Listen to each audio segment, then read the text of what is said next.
लायला की जिंदगी अब पहले जैसी नहीं रही। उसने रशीद से शादी करने के लिए हाँ कह दी थी। लायला जो कि सिर्फ और सिर्फ 14 साल की थी और रशीद 60। एंड ऑल्सो रशीद की शादी पहले ही मरियम के साथ हो चुकी थी। आइए जानते हैं कि ऐसा क्या हुआ कि लायला ने रशीद से शादी करने के लिए हाँ कर दी।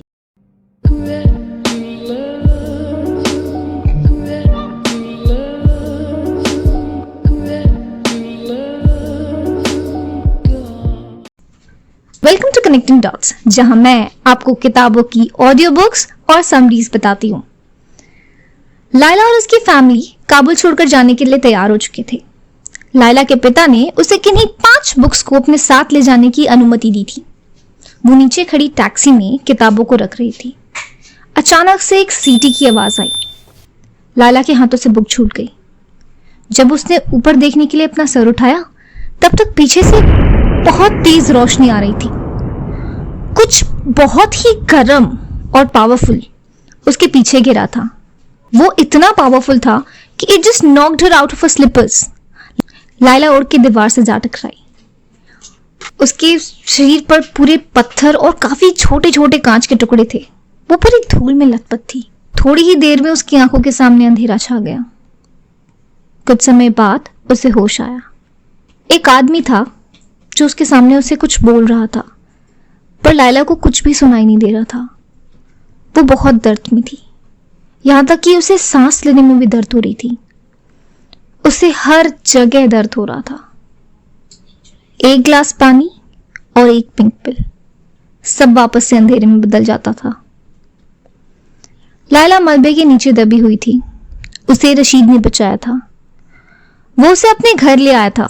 मरियम के साथ मिलकर के वो उसकी देखभाल करता था। वो लायला के लिए चादर, तकिया और विटामिन की गोलियां भी लेके आया था।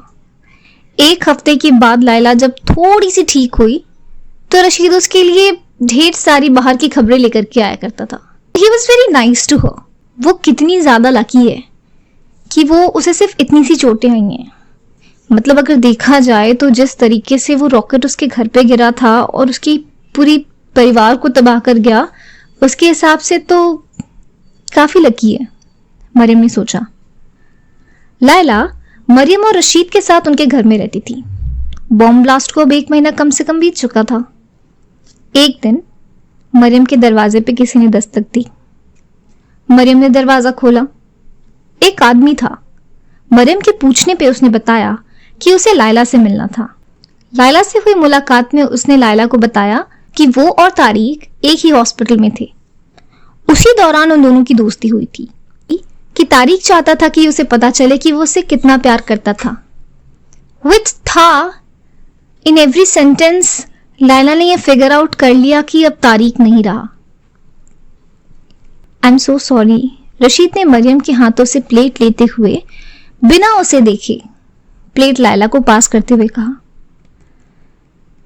लायला के आने से रशीद काफी बदल सा गया था। अब वो हाथ के बदले चम्मच से खाना खाया करता था, नैपकिन का इस्तेमाल किया करता था। इनफैक्ट पानी मांगते वक्त मरियम को लुफ्तान कहकर पुकारा करता था।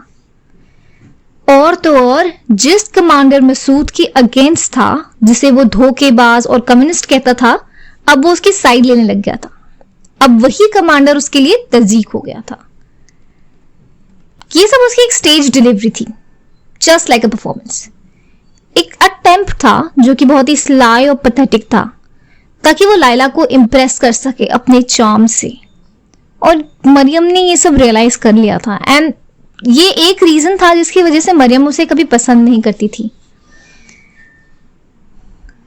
रशीद अब लगभग 60 साल का हो चुका था, इनफैक्ट उससे भी ज्यादा। उसकी एक्चुअल उम्र उसे भी नहीं पता थी। उसके बाल पूरे सफेद हो चुके थे, चेहरे पे झुर्रियां आ चुकी थी और जो उसकी बाहर निकली हुई तोंद थी, किसी भी रूम में एंटर करने से पहले वही पहुंच जाती थी। One day he said to Mariam, हमें इस सिचुएशन को लीगल बनाना पड़ेगा। लोग बातें करेंगे, हमारी काफी बदनामी होगी। हम एक बिन बिहाई लड़की को अपने साथ अपने घर में नहीं रख सकते हैं। ये मेरी, तुम्हारी और तो और उसकी खुद की रेपुटेशन के लिए ठीक नहीं होगा। मरियम कुछ बोले इसके पहले ही रशीद ने बोला, अगर तुम कहना चाहती हो कि वो क्या यहाँ ऐसी नहीं रह सकती? तो नहीं, मैं उसे ऐसे ही फ्री में खाना और रहने की जगह और कपड़े नहीं देते रह सकता। मैं इतना भी अमीर नहीं हूं। पर ये, मरियम ने कहा। क्या? कि वो बहुत छोटी है? 14 साल की है, मुश्किल से बच्ची है वो। तुम 15 की थी और मेरी माँ 14 की थी जब मैं पैदा हुआ था। 13 में शादी हुई थी उनकी। मैं उसे नहीं चाहती। मरियम ने अपनी बात रखी। ये तुम्हारा डिसीजन नहीं है, ये उसका और मेरा डिसीजन है, रशीद ने कहा। I am too old. इस बात का जवाब देते हुए मरियम ने कहा, वो बहुत छोटी है, तुम बहुत बड़ी हो, सारी बकवास कर लो तुम, रशीद ने कहा। वो मरियम से कहता है, इतना ड्रामेटिक मत हो, ये बहुत कॉमन है। तुम चाहो तो हम दूसरा रास्ता भी अपना सकते हैं, ऑफ कोर्स। हम उसे यहां से निकाल देते हैं। और तुम्हें तो पता ही है कि सिचुएशन कैसी चल रही है और बाहर कितना ज्यादा खतरा है औरतों के लिए। मतलब नहीं, कोई भी पकड़ के रेप कर देगा, कोई भी गला काट देगा। जितनी भी विधवाएं हैं ना सड़क पे, वो मर रही हैं ऐसा चांस पाने के लिए।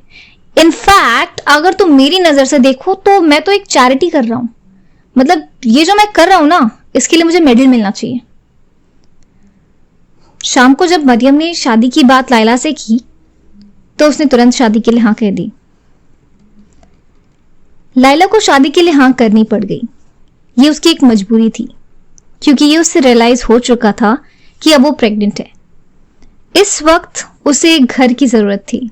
उसे अपने बच्चे को सुरक्षित रखना था।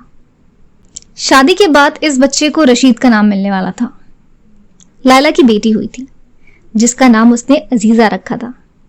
स्टार्टिंग में मरियम उसे बिल्कुल पसंद नहीं करती थी, उसे बिल्कुल प्यार नहीं करती थी और वो लायला से भी काफी नफरत करती थी, क्योंकि ऑफ कोर्स उसके अकॉर्डिंगली उसने उसका पति चुरा लिया था उससे। पर दोनों के दिल में अजीजा के प्यार ने उन दोनों के बीच की दूरियों को कहीं मिटा सा दिया। And on the other hand, Rashid ने कभी भी अपनी बेटी को उसके नाम से नहीं पुकारा। वो हमेशा उसे बच्ची या चीज कहकर पुकारता था।